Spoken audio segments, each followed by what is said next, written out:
undang-undang dan saksi ahli itu mengatakan bahwa yang harus dipenjara, yang harus duduk di kursi terdakwa ini adalah yang upload video.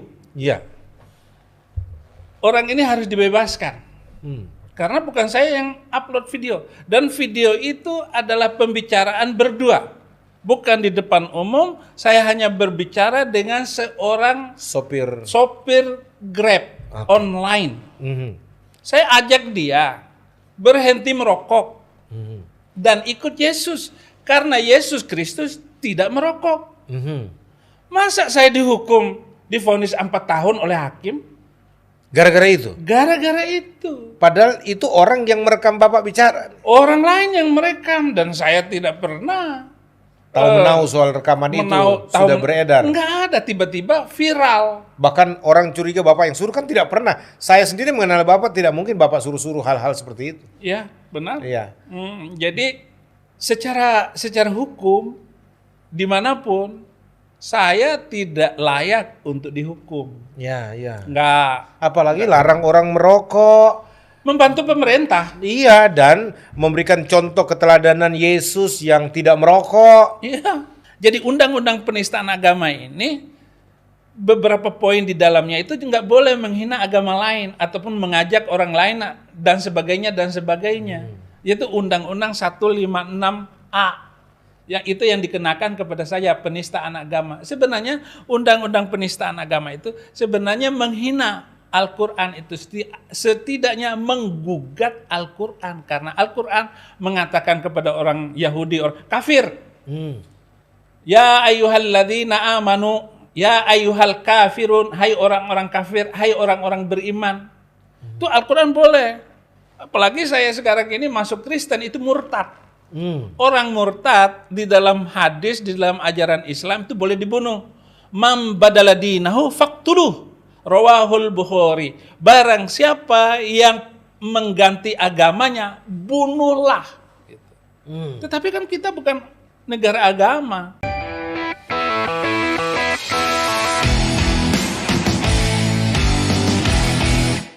Ya, salam sejahtera bagi kita semua yang dikasihi oleh Yesus Tuhan. Shalom.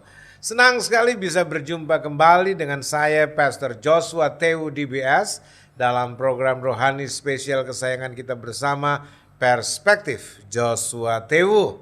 Dan kali ini kembali saya ditemani oleh seorang yang punya reputasi luar biasa di negeri ini, The Phenomenon. Saya beri gelar beliau itu The Phenomenon karena memang sangat fenomenal sekali yang satu ini, saudara-saudara ya.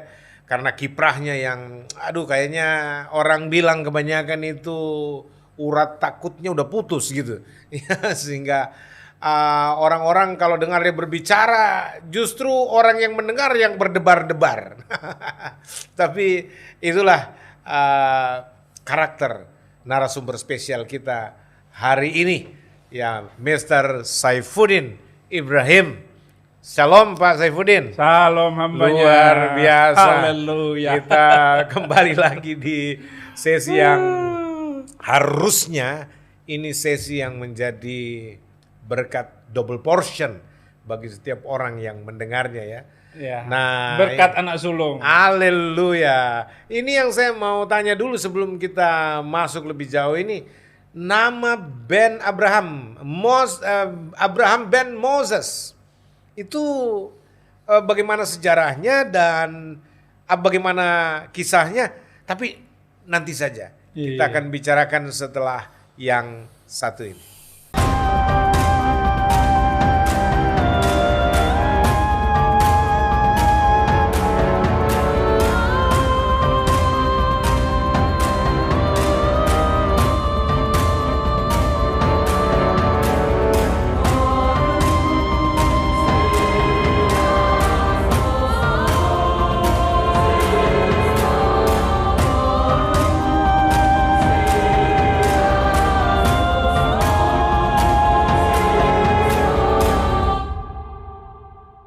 Ya, baik.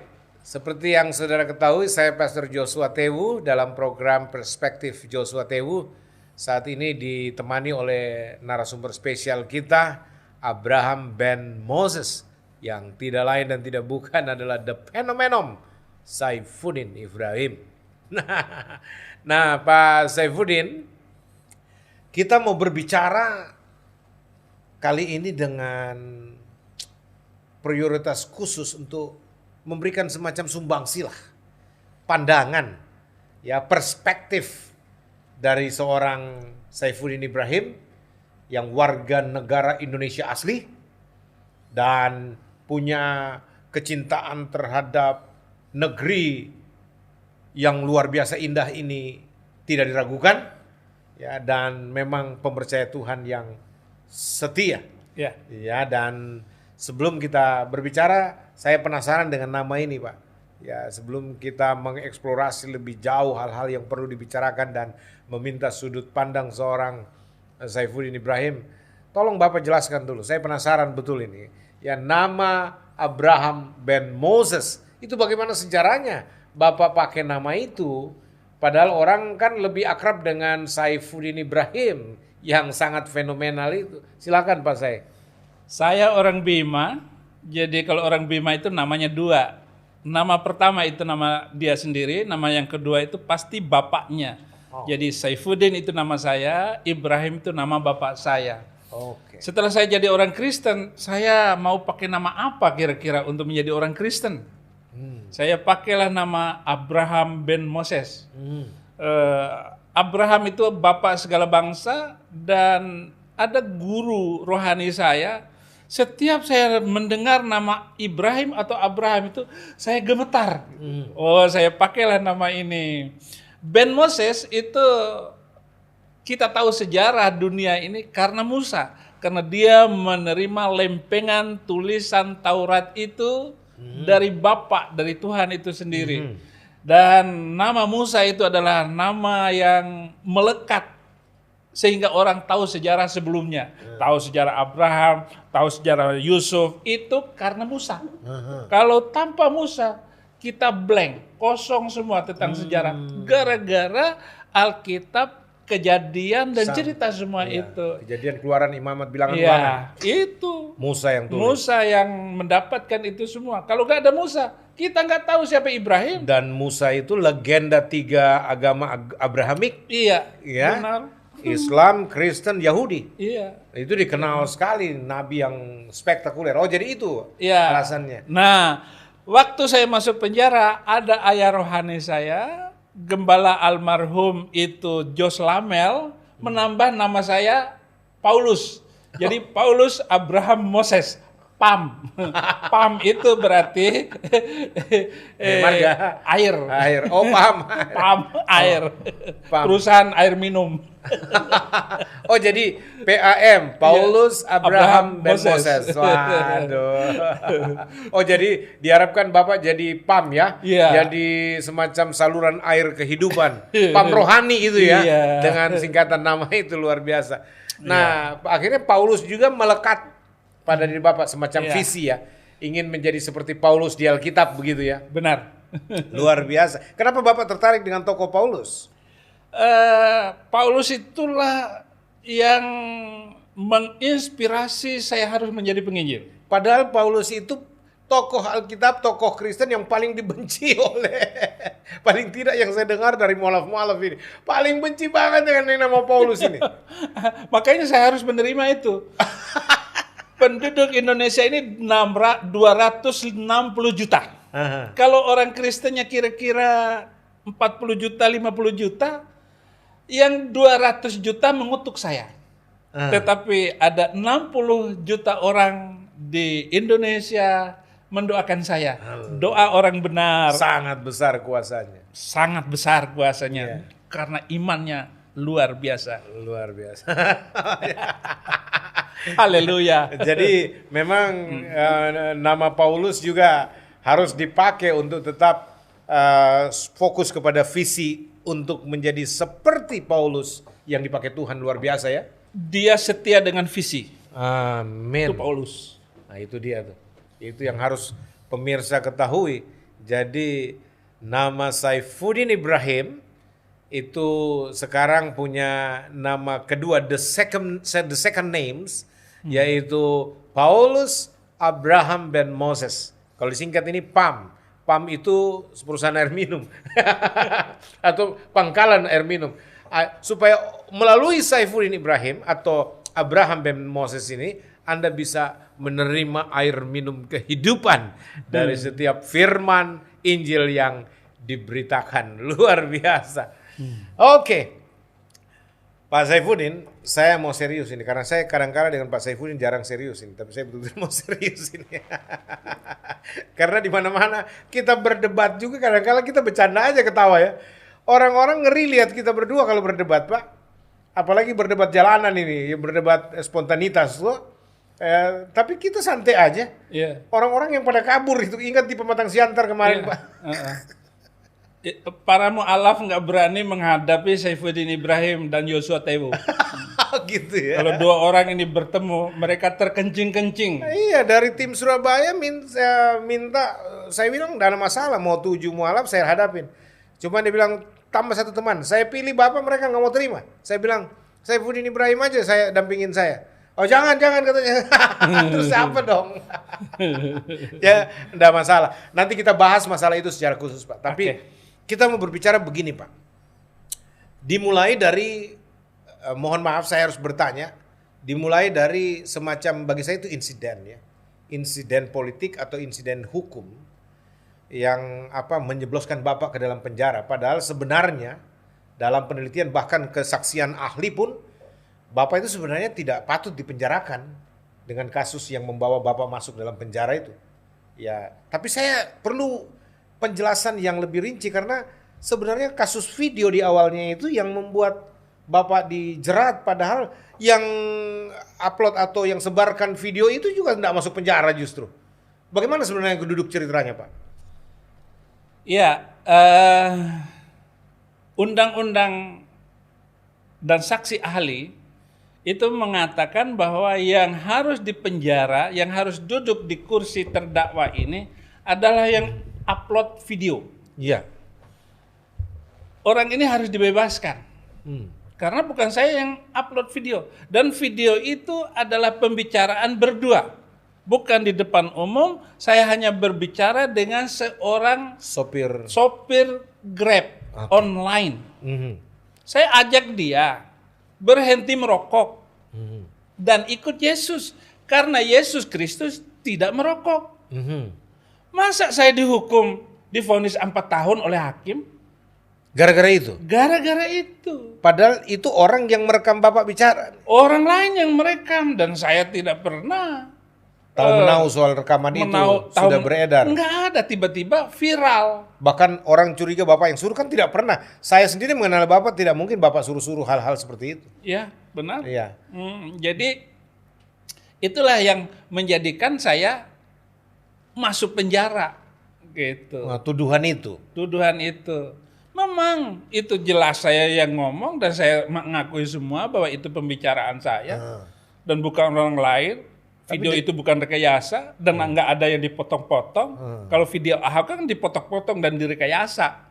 Video Ahok direkayasa dengan memakai Al-Maidah 51. 2 tahun penjara. Nah, secara hukum dimanapun saya tidak layak untuk dihukum. Ya. Nggak. Apalagi larang orang merokok. Membantu pemerintah. Iya, dan memberikan contoh keteladanan Yesus yang tidak merokok. Iya. Ya kenapa? Di mana salahnya ya justru? Itulah. Tapi memang ada pihak-pihak tertentu yang menginginkan saya harus masuk penjara dan mau membungkam si Saifuddin Ibrahim ini, mulutnya terlalu lancang. Lancang di mana? Saya tidak pernah berbuat jahat, saya tidak pernah menipu, saya tidak pernah korupsi. Apa kesalahan saya? Yang setimpal. Sama dengan kata Pilatus, Pontius Pilatus, orang ini tidak ada alasan untuk dihukum mati. Begitu kata Pontius, dan dia cuci tangan. Tetapi ada hakim di zaman now. Desakan massa ketika itu, Pak. Iya. Orang-orang Yahudi kan, kaum elit agama Yahudi yang sangat membenci Yesus, Iya. lalu mempolitisasi dan menggunakan tangan kekuasaan. Iya. Kira-kira itu yang kena Bapak juga yang di zaman sekarang ya? Semua, Oh, semua. hampir semua sama, benar semua. Cerita zaman dulu terulang lagi Aha. bahwa jadi begini hambanya. Kita mau membangun peradaban Indonesia maju di masa yang akan datang. Oke. Cita-cita Jokowi ini harus kita dukung. Tetapi di antara untuk membangun peradaban masa depan Indonesia yang bagus, harus ada rasa keadilan dan rasa kemanusiaan. Nah, Hakim, polisi, jaksa adalah 3 serangkai yang akan membangun peradaban Indonesia ke depan. ya. Dan harus ada perangkat hukum, perangkat undang-undang untuk membuat bangsa ini beradab. Penuh dengan kasih sayang, toleransi, dan hukum mendampingi mereka di dalam kehidupannya. Yang berkeadilan. Yang berkeadilan. Ya. Keadilan sosial bagi seluruh Indonesia. Ya. Sila yang kedua, kemanusiaan yang adil dan beradab, bukan biadab. Nah loh, ini penting dicatat. Iya, kita ini bukan bangsa biadab. Iya, yang barbarian. Bukan bangsa barbar, dan bangsa Indonesia tidak pernah menjajah bangsa manapun. Ya, betul. Ini yang hebat dari sejarah nenek moyang kita. Dan sistem pergantian politik pun tidak pernah di Indonesia sejak zaman Soeharto, zaman Soekarno sampai Jokowi ini ada kudeta. Ya. Dan itulah yang membanggakan saya tentang Indonesia NKRI yang kita cintai ini. Walaupun hambanya. ada upaya-upaya tapi tidak berhasil. Tidak berhasil, karena tidak ada teladan sebelumnya bahwa walaupun ada pepatah patah satu tumbuh 1000 gitu. Lah ini dipatahin dulu. Dan nggak boleh begitu. Nah, ini yang kita bangun dalam perspektif pandangan kita tentang keadilan sosial bagi seluruh Indonesia. Jadi dibutuhkan konstruksi hukum yang mapan, tentu yang berkeadilan sosial bagi seluruh masyarakat Indonesia untuk mencapai yang namanya tatanan kehidupan berbangsa yang beradab. Amin. Indonesia Benar. yang tercinta ini kan. Ya. Dan dari sisi ini Bapak ingin menyoroti bahwa perlakuan hukum mestinya sama terhadap semua elemen masyarakat Indonesia. Tidak pandang bulu. Nah sekarang persoalannya kan kita diperhadapkan dengan institusi penegakan hukum yang berpihak Pak, yang diskriminatif. Nah, saya biasa bilang begini, mestinya kejaksaan itu tidak boleh menganut agama, karena kejaksaan itu bukan institusi beragama. Polisi juga harus netral dari keberpihakan agamawi, ya, termasuk pengadilan, Pak. Nah, tetapi kenyataan kadangkala tanda kutip nih, seperti desakan massa, kemudian mereka jadi berpihak. Ya. Nah, pandangan Pak Saifuddin tentang mayoritas minoritas dalam konteks kehidupan beragama ini bagaimana sebenarnya? Apakah ini mencederai proses hukum atau pembangunan konstruksi hukum kita untuk menuju kepada bangsa yang beradab ini atau tidak? Silakan Pak.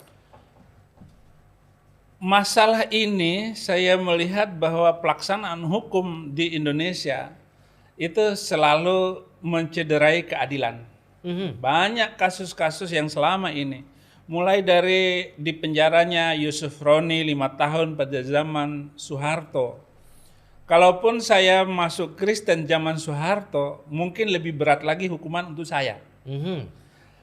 Jokowi sudah berupaya sedemikian rupa agar peraturan-peraturan daerah itu jangan atas nama agama. Sekarang perda-perda ini Syariah. Banyak yang melanggar Undang-Undang Dasar 45, yaitu Undang-Undang Syariah inilah, perda inilah, nggak boleh ini, itu, dan sebagainya. Biarkan agama itu tumbuh sendiri. Karena kita ini bukan negara agama. Yang Kristen mau masuk Islam, orang Kristen nggak boleh sakit hati. Iya. Orang Islam mau masuk Kristen, terserah. Iya. Kalau adu ayam, jangan satu dipegang, satu dilepas. Lah ini adu ayam nggak bagus. Itu perspektif hukum kita ini ya seperti itu. Satu ayamnya dipegang, yang satu dilepas. Akhirnya nggak imbang. Kira-kira itu yang perlu saya analogikan seperti itu. Sama dengan undang-undang penistaan agama ini. Bahwa di dalam undang-undang penistaan agama itu orang tidak boleh menghina agama lain. Ya. Tetapi pelaksanaannya sebenarnya undang-undang penistaan agama ini adalah undang-undang yang menghina Al-Quran. Karena Al-Quran boleh menghina orang Yahudi dan orang Kristen. Bahkan boleh dibunuh lagi. Oh gitu? Di dalam Al-Quran. Ada di mana itu surat? Oh, ayatnya banyak. Ayatnya sekarung ada. Jadi tumbuhnya terorisme itu tidak bisa dilepaskan daripada kitab suci mereka. Jadi undang-undang penistaan agama ini beberapa poin di dalamnya itu nggak boleh menghina agama lain ataupun mengajak orang lain dan sebagainya dan sebagainya. Yaitu Undang-Undang 156A. Yang itu yang dikenakan kepada saya, penistaan agama. Sebenarnya undang-undang penistaan agama itu sebenarnya menghina Al-Quran itu setidaknya menggugat Al-Quran karena Al-Quran mengatakan kepada orang Yahudi, orang kafir. Ya ayyuhalladzina amanu, ya ayyuhal kafirun, hai orang-orang kafir, hai orang-orang beriman. Itu Al-Quran boleh. Apalagi saya sekarang ini masuk Kristen, itu murtad. Orang murtad di dalam hadis, di dalam ajaran Islam itu boleh dibunuh. Man badala dinahu faqtuluh. Rawahul Bukhari. Barang siapa yang mengganti agamanya, bunuhlah. Tetapi kan kita bukan negara agama. Dan kita tidak berada di satu itu. Biarkan saja seperti Amerika. Bebas beragama, lu mau ngomong apa kek. Asal jangan melakukan kriminal. Ya. Jangan kriminal. Jangan memaksakan Jangan keyakinan. memaksakan keyakinan kepada orang lain. Dengan anarkisme. Jadi kalau agama yang dijadikan undang-undang aturan, maka selama ada non-Islam, selama ada orang Kristen, orang Buddha, orang Hindu, negara nggak aman. Harus Islam semua. Itu cara berpikir undang-undang penistaan agama. Lah, tapi di tempat lain, di negara-negara lain, yang mungkin Bapak bisa sebutkan itu, yang negara berbasis agama tertentu, porak-poranda juga Pak? Itu awalnya pola pikir manusiawinya bahwa kalau hukum Islam berlaku, maka tidak ada lagi perzinaan, tidak ada lagi pencurian, tidak ada lagi mabok-mabok, minuman keras, dan sebagainya. Tapi siapa yang jamin? Polisi mana yang mampu melakukan itu? Nggak bisa. Sekarang Aceh. Orang istri pejabat yang dihukum, dicambuknya pelan. Tapi kalau orang miskin, orang susah, cambukannya 3 kali cambuk, orang sudah pingsan. Itu sudah lagi viral itu. Oh bisa, ada diskriminasi dong. Diskriminasi. Kita kan berada di dalam orang minoritas. Ya Ahok terima sajalah hukum 1 ayat 2 tahun. Saya juga harus terima 4 tahun. 4 tahun. Itu masih ringan. Ahok cuma 1 ayat, saya 6.666 ayat sudah nggak percaya lagi. Jadi kalau diundang-undangkan seperti hakim yang memutuskan Ahok, saya harus dihukum 12.000 tahun. 12.000 tahun penjara. 12.000 tahun penjara. Silakan. Bapak sudah ada dalam keabadian itu, penjara abadi. Ya. Nggak apa-apa, silakan dihukum dengan baik. Saya akan terima apapun. Paulus bilang, kenapa kamu nggak mau menerima ketidakadilan dalam hidupmu? Terima sajalah. Saya terima karena Paulus yang ngomong. Firman Tuhan yang mengajarkan kita boleh menjadi nomor 2. Jadi orang banyak berpikir dengan masuknya Saifuddin Ibrahim ke dalam penjara, kapok nih, jerah dia nih. Dan diharapkan Bapak berpulang kembali ke masa lalu.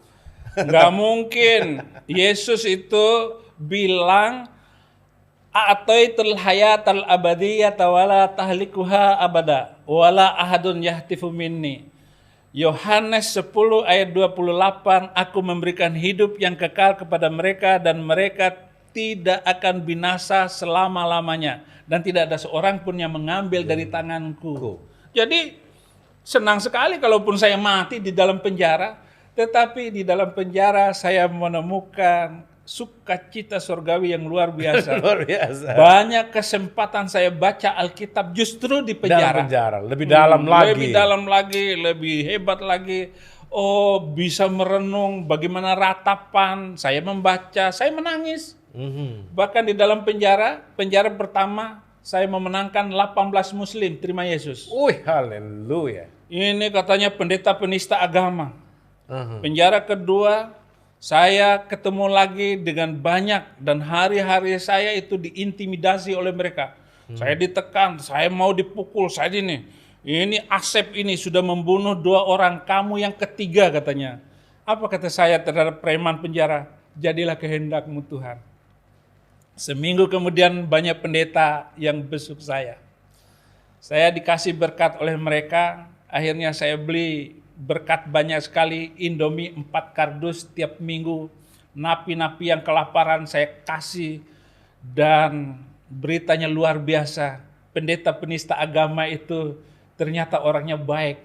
Lebih baik pendeta penista agama ini daripada imam masjid kita katanya. Luar biasa. 60 muslim terima Yesus di penjara kedua. Oh haleluya. Puji Saya Tuhan. nggak pernah takut. Jadi rupanya itu cara Tuhan. Jadi Tuhan izinkan saya. walaupun kita diperlakukan tidak adil Iya. dengan menggunakan oknum kekuasaan ya, tapi Tuhan bekerja luar biasa ya Pak. Penjara ketiga lebih banyak lagi. 100, Sampai 3 penjara 3 kali pindah. penjara pindah. Bukan main. Udah di situ saya harus berjuang. Saya harus berantem tiap hari dengan 5 orang teroris yang bom Sarina itu. Oh, berantem terus, dipukul, dikeroyok. Saya nggak pernah takut ya. Ya, kamu jual saya beli. Kamu beli, ya saya jual juga.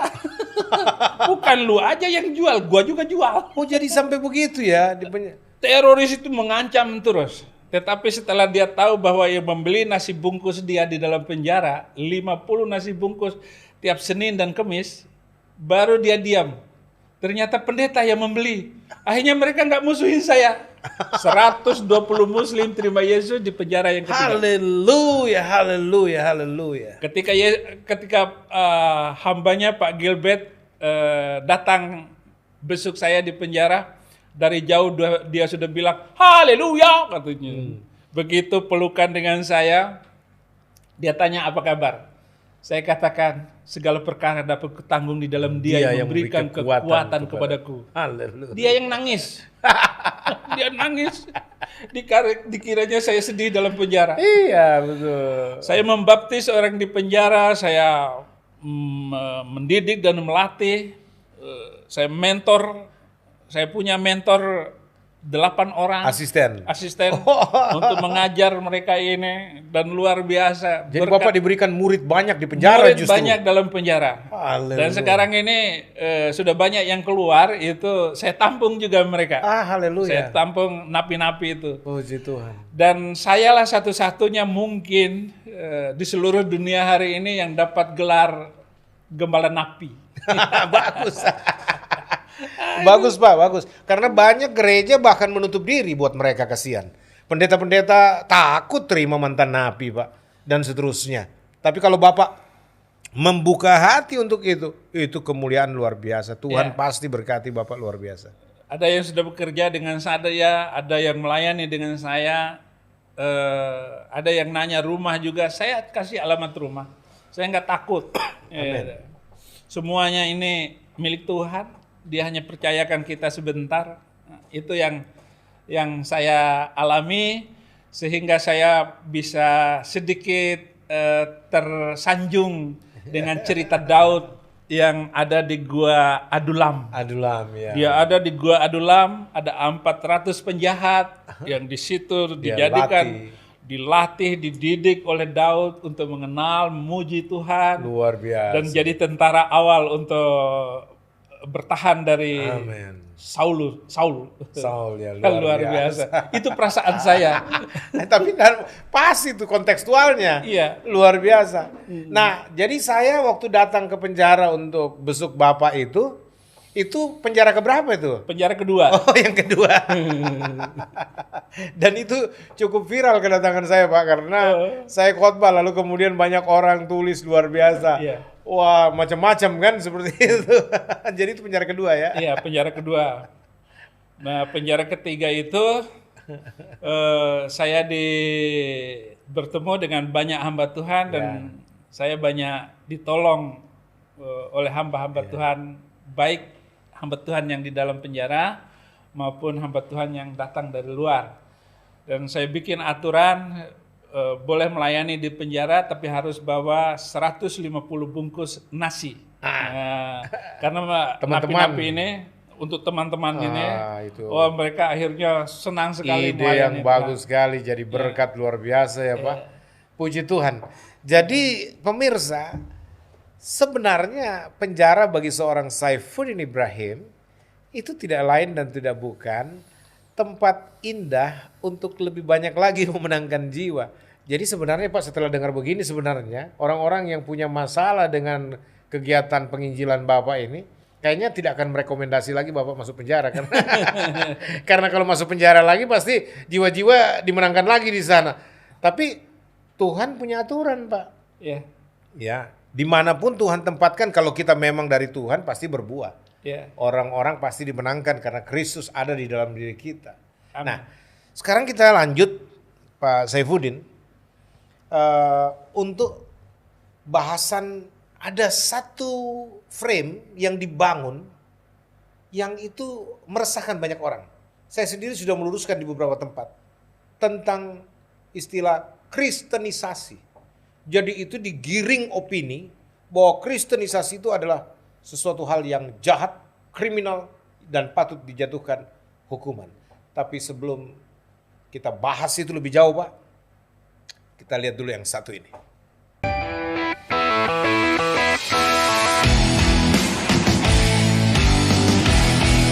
Dan hukum manakah, hakim manakah yang bisa menjatuhkan hukuman kepada seorang Saifuddin Ibrahim? Maka ternyata saksi ahli pun itu semuanya ngawur. Apalagi saksi ahli agama.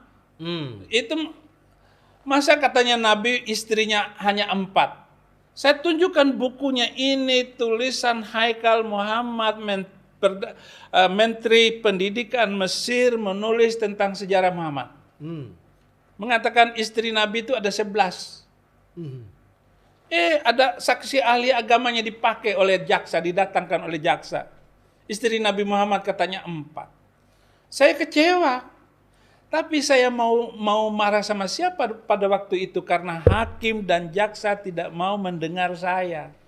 Ya, karena soal saksi ahli kan ini bicara latar belakang kepakaran, Pak. Iya. Yang menulis itu pakar dari Kairo langsung, dari universitas mana yang doktornya Kairo. Iya, Kairo, yang nggak dilakukan lagi, dia punya kompetensi. Iya. Dibandingkan dengan kompetensi kita di sini. Saksi ahli yang saya tanya pakai bahasa Arab nggak bisa ngomong pakai bahasa Arab itu saksi ahli.